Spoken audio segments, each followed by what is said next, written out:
कभी आपने सोचा है, जब इंसान से उसका सब कुछ छीन लिया जाए, उसका घर, परिवार, उसकी आज़ादी, उसकी इज्जत, जब जीने की हर वजह ही छिन जाए, तब भी क्या उसके पास ज़िंदगी को जीने का कोई मतलब बचा होता है? जब दर्द इतना गहरा हो कि हर सुबह उठना एक सजा लगे, जब दुनिया अंधेरों से भरी हो और कोई रोशनी नजर ना आए, क्या उस अंधेरे में भी कोई रास्ता होता है? क्या जिंदगी सिर्फ तकलीफों का नाम है, या उन्हीं तकलीफों में छुपा हुआ है एक गहरा अर्थ, एक गहरी मीनिंग? आज हम बात करने वाले हैं एक ऐसे इंसान की जिसने सब कुछ अपने आंखों के सामने झेला, जिसने मौत के कैंप में जीवन के मतलब को ढूंढा। विक्टर फ्रैंकल एक साइकाइट्रिस्ट थे, एक फिलोसोफर और एक ऐसे सर्वाइवर जिन्होंने दर्द के बीच खड़े होकर पूरी दुनिया को ये बताया कि जीने की वजह ढूंढना ही इंसानियत का सबसे बड़ा काम है। फ्रैंकल एक ऑस्ट्रियन साइकाइट्रिस्ट थे। उन्होंने अपने करियर की शुरुआत एक सफल डॉक्टर के रूप में की, लेकिन उनका जीवन एक ऐसे मोड़ पर आया जहां हर चीज उनसे छीन लिया गया। 1942 में उन्हें और उनकी फैमिली को नाजी जर्मनी के कंसंट्रेशन कैंप्स में भेज दिया गया। अगले 3 साल तक फ्रैंकल ने ऑस्विट्स जैसे कैंप्स में जीवन का हर वो दर्द देखा जो एक इंसान झेल सकता है। उन्होंने अपने माँ, अपने पिता, भाई और पत्नी सबको खो दिया। हर रोज उन्हें और उनके जैसे हजारों लोगों को भूख, थकान, बीमारी, स्लेवरी और मौत के बीच जीना पड़ता था। इन कैंप्स में उनका सामना होता था एसएस गार्ड्स से, वो नाजी ऑफिसर्स जो कैदियों के साथ जानवरों से भी बुरा बर्ताव करते थे। लेकिन और भी बुरा था कापोस का बर्ताव। ये वो कैदी होते थे जिनको कुछ स्पेशल प्रिविलेजेस मिले थे, और वो नाजी ऑफिसर्स की तरफ से अपने ही जैसे कैदियों पर अत्याचार करते थे। ये कापोस अक्सर एसएस से भी ज्यादा निर्दयी होते थे। नाजी कंसंट्रेशन कैंप्स में इंसान की डिग्निटी, इंसानियत और आशा को ही तोड़ दिया जाता था। लोग एक भीड़ की तरह चलते थे जिसे लातों से, गालियों से और बेइज्जती के साथ कंट्रोल किया जाता था।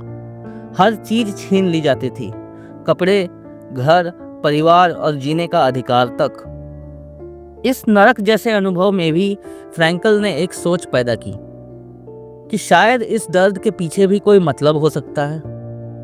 इसी सोच ने जन्म दिया था उनकी एक मशहूर किताब मैन सर्च फॉर मीनिंग को, जो आज भी दुनिया भर में एक बहुत गहरी फिलोसॉफिकल और साइकोलॉजिकल गाइड के रूप में पढ़ी जाती है।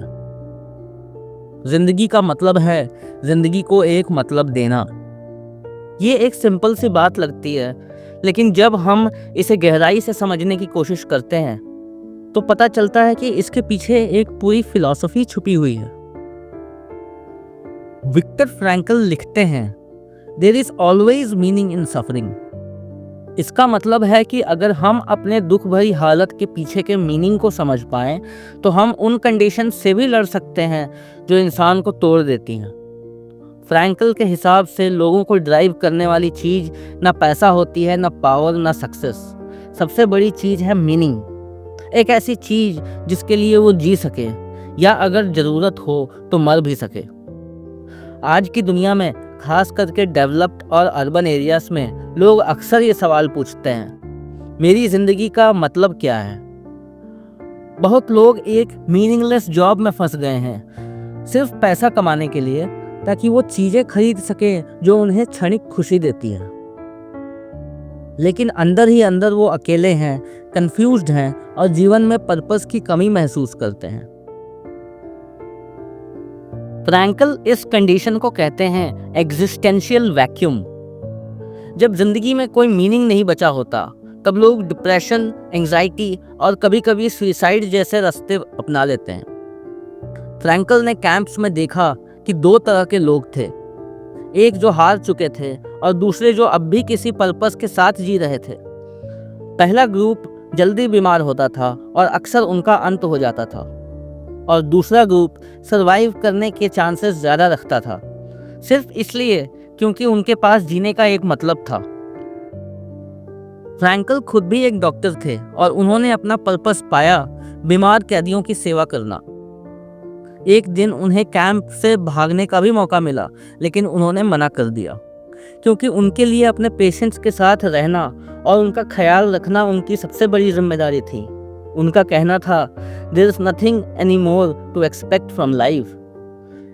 इस लाइन के बाद उन्होंने समझाया, जब इंसान ये सोचता है कि जिंदगी से कुछ भी बचा नहीं है, तभी उसका विल टू लिव भी खत्म हो जाता है।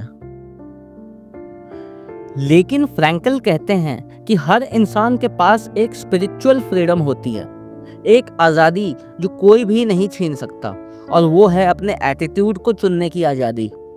उन्होंने लिखा, everything can be taken from a man but one thing, the last of the human freedoms, to choose one's attitude in any given set of circumstances, to choose one's own way।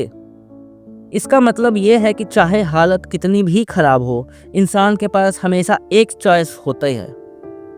हम या तो अपने दर्द को एक sacrifice बना सकते हैं, या फिर उस दर्द में डूबकर खुद को बर्बाद कर सकते हैं।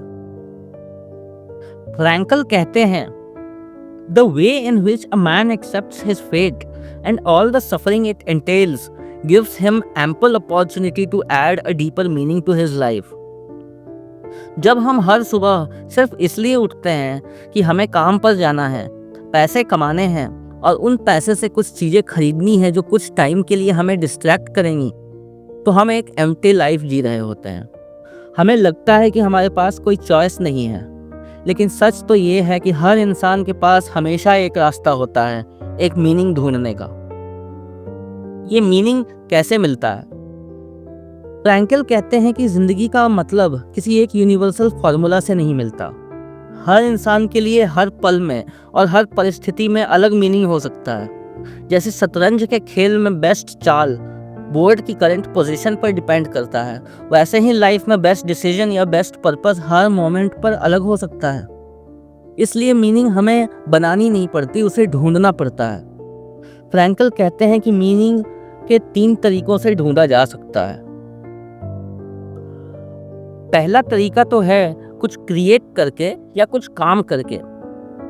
जब हम कोई कार्य करते हैं, चाहे वो कोई किताब लिखना हो, एक छोटी दुकान चलाना हो, किसी की मदद करना हो या कोई ऐप ही डेवलप करना क्यों ना हो, हम अपनी जिंदगी में एक क्रिएटिव फोर्स बन जाते हैं। इस क्रिएशन के जरिए हम अपना अस्तित्व को दुनिया के साथ जोड़ते हैं। हर वो काम जिसमें हम अपना मन, समय और श्रद्धा लगाते हैं, वो एक सोर्स बन सकता है एक डीप मीनिंग का। फ्रैंकल कहते हैं, चाहे एक भूखा कैदी को रोटी का टुकड़ा देना हो या एक बीमार पेशेंट की सेवा करनी हो, दोनों काम एक जैसे मीनिंगफुल हो सकते हैं जब वो दिल से किया जाए। दूसरा तरीका हो सकता है किसी चीज या इंसान के साथ कनेक्शन बना लेना। फ्रैंकल कहते हैं कि प्यार और गहरा कनेक्शन भी एक सोर्स है जीने का। जब हम किसी व्यक्ति को बिना कंडीशन के प्यार करते हैं, उनके दुख सुख में उनका साथ देते हैं या उनके यूनिक होने को समझते हैं, तब भी एक स्पिरिचुअल लेवल पर जीने का मीनिंग पाते हैं। सिर्फ रोमांटिक प्यार ही नहीं, बल्कि दोस्ती, परिवार और समाज के प्रति संवेदना भी इसमें आती है। फ्रैंकल लिखते हैं, by experiencing something such as goodness, truth and beauty, or experiencing another human being in his very uniqueness, by loving him। तीसरा तरीका हो सकता है अपने दुख के प्रति अपना नजरिया बदलकर। ये सबसे कठिन लेकिन सबसे गहरा सोर्स है मीनिंग का। कभी कभी जिंदगी हमें ऐसे मोड़ पर लाकर खड़ा कर देती है जहां कुछ भी बदला नहीं जा सकता, जैसे किसी अपने को खो देना या किसी इनक्योरेबल इलनेस का सामना करना। ऐसे में फ्रैंकल कहते हैं कि अगर हम अपने सोचने का नजरिया बदल पाएं, तो वही सफरिंग को एक हायर पर्पस दे सकती है। मान लीजिए एक लड़का जिसने एक्सीडेंट में अपने किसी दोनों पैरों को गंवा दिया हो, उसका पूरा जीवन बदल गया। लेकिन अगर वही लड़का कुछ साल बाद व्हील चेयर बाउंड लोगों के लिए एक फाउंडेशन स्टार्ट करता है, उन्हें मोटिवेट करता है, उनके राइट्स के लिए लड़ता है, तो उसका दर्द एक मिशन बन जाता है। वो अपने दुख को एक बीकॉन बना लेता है, दूसरों के लिए रोशनी का स्तंभ। फ्रैंकल का मानना था, When we are no longer able to change a situation, we are challenged to change ourselves.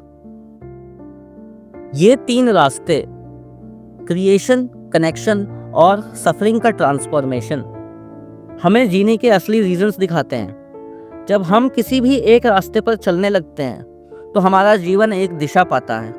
और जैसे फ्रीडरिक नीचे ने कहा था, he who has a why to live can bear almost any how.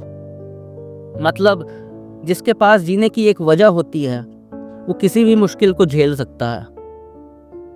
इस फिलॉसफी का असल मैसेज तो ये है कि चाहे हालत कुछ भी हो, हमारे पास हमेशा एक चॉइस तो होती है, और अगर हम उस चॉइस के थ्रू एक मीनिंग ढूंढ लें तो ज़िंदगी चाहे कितने भी दर्दनाक क्यों ना हो, एक मीनिंगफुल अनुभव बन जाती है। तो अगर आप भी कभी ये महसूस करते हो कि ज़िंदगी बेकार है या कुछ समझ नहीं आ रहा, तो फ्रैंकल की फ़िलॉसफी को याद रखें। मीनिंग एक चीज़ है जो हमें मिलती है जब हम किसी और के लिए कुछ करते हैं, जब हम अपने दुख को एक कहानी बनाते हैं जिसे दूसरे कुछ सीख सकें। तो ये था विक्टर फ्रैंकल का मैसेज, जो उन्होंने अपनी ज़िंदगी के सबसे अंधेरे मोड़ पर पाया और पूरी दुनिया के साथ शेयर किया। अगर आपको ये वीडियो भी कुछ महसूस करवा गया हो तो एक काम ज़रूर करिएगा, इस मैसेज को उन लोगों तक पहुंचाइएगा जो अंधेरों में अपना रास्ता खो चुके हैं। शायद उनकी ज़िंदगी भी एक नई रोशनी से भर जाए।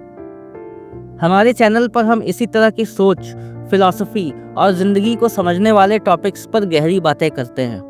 अगर आपको मीनिंगफुल कंटेंट पसंद है तो लाइक कीजिए और कमेंट में बताइए कि आपके लिए ज़िंदगी का मतलब क्या है, और चैनल को ज़रूर सब्सक्राइब करिएगा। अगले वीडियो में मिलते हैं एक नए सोच के साथ, एक नए नज़रिए के साथ।